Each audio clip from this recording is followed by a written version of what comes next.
There's a quick video response about the Alton Sterling video where he got shot and killed by the police. I didn't hear about it, and I'm surprised because I read up on MSN a lot, but I didn't see any article about it. I just saw this article about you know celebrities talking about it, and then I just looked it up, and I saw the video, and it's a sad video. Basically murdered on camera by the police, and I really don't feel that they had to do that. There's two police officers on top of him. I really don't understand why they had to shoot and kill him, and at the same time shoot him 4 times. I mean,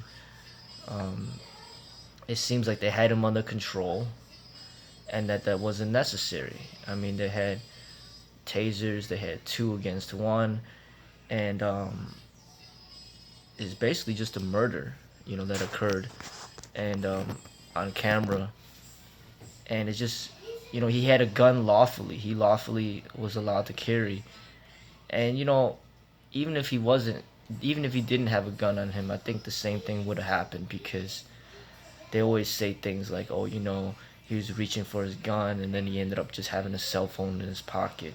Or they just say whatever they want to say, but I think when more and more people have concealed carry out there, it just makes it more, easier for the police to get away with murder because a lot of times this stuff is not filmed, and then you just got a dead person on the street, and then the police just said, oh, this person was reaching for his gun, and he wasn't listening to my orders, and that's why I shot and killed him. And then there's nobody to say otherwise, and then they get away with it, and the judge, if he sees that the person had a gun, even if he did have it lawfully, he might just end up believing the police officer because the person's dead. He can't even defend himself, so I think that people that do have concealed carry, they really have to be very careful when they encounter the police. I mean, you really have to be careful. I mean, my thing is just stay away from the police altogether. But if you do deal with them, first, make sure that the gun is completely concealed and that nobody can see the gun. And when the police encounter you, you just have to be very careful. You just have to have your hands up, and you can't even be aggressive, like verbally or nothing. Just keep your hands up and just don't argue back, don't yell back, because a lot of these officers, it just seems that